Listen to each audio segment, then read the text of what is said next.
আসসালামু আলাইকুম এভরিওয়ান। আপনারা সবাই কেমন আছেন? আশা করি আল্লাহর অশেষ রহমতে খুব ভালো আছেন। আমিও আলহামদুলিল্লাহ ভালো আছি। তো আজকে রেসিপি আলুর পিঠা বা আলুর চিপস। তো এই আলুর পিঠা বা আলুর চিপস বানানোর জন্য এই যে দেখেন এখানে অনেক বড় সাইজের একটা আলু নিছি, সাথে এই যে মিডিয়াম নিয়ে নিছি। এখন প্রথমে আমি আলুটাকে ছিলে নিব। তো এই ছিলার কাজটা করবে আমার ছেলের বউ, কারণ ওরা খাবে বসে বসে, কেন সাথে একটু হেল্প করুক, তাই না? তো আজকের এই রেসিপিটা বানানোর উদ্দেশ্য হলো, আমার খালাতো বোন আমাদের জন্য এই আলুর পিঠা বা চিপস পাঠাইছিল, সেটা আমাদের হাতে এসে পৌঁছায় নাই। তো এর কারণে আমার ছেলে মেয়েরা বলতেছে কেমন হয় এই পিঠাগুলা। তো আমি বললাম চলো আমি তোমাদের বানায়া দেখাই যে কেমন হয়। তো যাই হোক, আমি এই প্রথমে আলুগুলা ছিলে নিতেছি। আর এই যে এখানে আমি কিন্তু বড় সাইজ নিলাম একটা আলু, আর চারটা হলো মিডিয়াম সাইজ। এই 5টা আলুর চিপস বা পিঠা আজকে বানাবো। এই যে ছিলা হয়ে গেল। এখন আমি এই যে একটা কাটার দিয়ে আলুগুলা প্রথমে কেটে নিব। যে এখন কাটা শুরু করলাম, বিসমিল্লাহির রহমানির রহিম।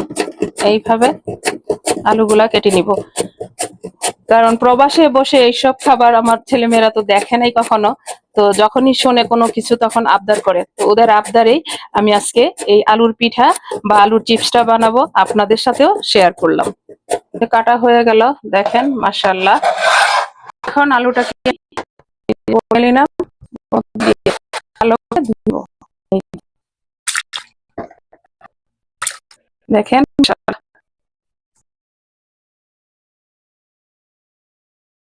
দেখেন মাশাআল্লাহ, একদম পাতলা করে কেটে নিলাম। এখন এটাকে পানি পাল্টে ভালোভাবে ধুয়ে নিব প্রথমে, তারপর চুলায় চলে যাব। আমি পানি পাল্টায় ভালোভাবে ধুয়ে নিছি, এই যে মাশাআল্লাহ একেবারে পরিষ্কার করে নিছি। তো আজকের এই রেসিপি যদি আপনাদের কাছে ভালো লাগে, আমি জানি সবাই এই রেসিপিটা করতে পারেন বা করছেন, তো আমাকে অবশ্যই জানাবেন কে কে করছেন। এই যে দেখেন আলুটাকে আমি বারবার পানি পাল্টায় ভালোভাবে ধুয়ে নিলাম। তো এই রেসিপিটা আমরা সবাই জানি কিভাবে বানায়, তো আমি আমার মতো করে বানালাম প্রবাসে বসে। তো এই যে এখন এখানে আমি একটা পাতিলে পানি বসাই দিছি, পানিটা বলক আসা পর্যন্ত অপেক্ষা করব। আর যারা প্রবাসে আছেন আমার প্রিয় ভাই ভাবিরা, আপনারা আমার এই রেসিপিটা ফলো করে অবশ্যই বানাবেন। প্রবাসে বসেও কিন্তু বাংলাদেশি খাবার খাওয়া যায়, তাই না? যে বলক চলে আসছে, এখন এখানে দিয়ে দিব আমি স্বাদ মতো লবণ পানিটার মধ্যে। এখন এই পর্যায়ে আমি আলুগুলা এখানে দিয়ে দিব। আর আলুগুলা কিন্তু আমি বেশি সিদ্ধ করব না, শুধু একটা বলক আসলেই চুলাটা অফ করে দেব। এই যে এখন ঢাকনাটা দিয়ে দিব। এই যে বলক চলে আসছে, আমি চুলাটা অফ করে দিব, দিয়ে একটা ঝাঁঝরিতে নামাই নিব।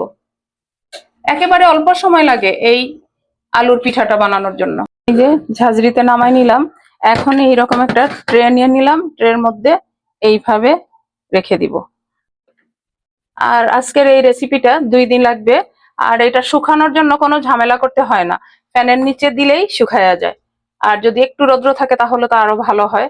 তো এইভাবে আমি সবগুলা এইভাবে প্রত্যেকটা ট্রের মধ্যে নিয়ে নিব। এই যে দেখেন আমার প্রিয় ভাই বোনেরা, আমি সবগুলা এই ট্রের মধ্যে নিয়ে নিলাম। এখন ফ্যানের নিচে রেখে, একটু রৌদ্র আছে আমার ওইদিকে জানালার সামনে, ওখানে দিব, আর ফ্যানটাও দিয়ে দিব, সাথে সাথেই শুকিয়ে যাবে। হয়তো আজকের দিনটা লাগবে, কালকে আমি আবার আপনাদের সাথে শেয়ার করব যে আমার আলুর পিঠাগুলা কেমন হয়েছে বা চিপস গুলা কেমন হয়েছে। এই যে আলুর পিঠাগুলা বানাতে বা শুকাতে আমার পুরো একটা দিনই লাগছে। একটু রৌদ্র ছিল আর ফ্যানের বাতাসে শুকাই নিছি।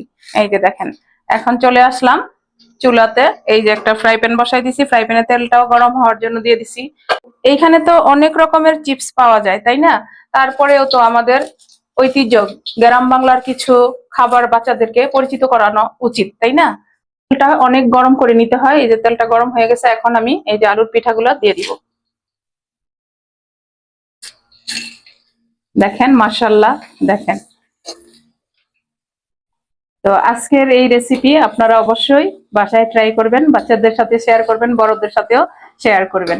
আলু সব জায়গায় আছে, বিশেষ করে প্রবাসে যে ভাবিরা ভাইয়েরা আছেন তারা অবশ্যই চেষ্টা করবেন। এই যে দেখেন মাশাআল্লাহ, এই যে নামাই নিব। বিকেলে চায়ের আড্ডায় কিন্তু এই আলুর পিঠাটা অনেকটাই মুখরোচক একটা খাবার হতে পারে। তো আপনারাও বানাবেন। বাকিগুলোও ভাজবো। দেখেন, এই যে দেখেন, মাশাআল্লাহ বানিয়ে নিলাম গ্রাম বাংলার ঐতিহ্যবাহী আলুর পিঠা। তো প্রবাসে বসে আমরা এরকম আলু পিঠা বানালে আমাদের বাচ্চারা দেখে বুঝতে পারে যে আমরা কি কি আগে খেতাম, তাই না? তো যাই হোক, আজকের এই পিঠাটা বানাতে কিন্তু বেশি একটা উপকরণ লাগে না, শুধুমাত্র আলু আর একটু লবণ আর একটু তেল হলেই চলে যায়, মানে হয়ে যায়। তো এখন আমি আপনাদেরকে একটা চিপস দেখাই ভেঙে, যে কেমন কুড়মুড়ে হয়েছে বা কতটুকু ক্রিস্পি। দেখেন, এটা কিন্তু আমরা বানায়া অনেক দিন রেখে খেতে পারি। আমরা রোদ্রে শুকায় এটা যদি আমরা এয়ারটাইট বয়মে ভরে রেখে দেই, 1 বছর অনায়াসে খাওয়া যাবে।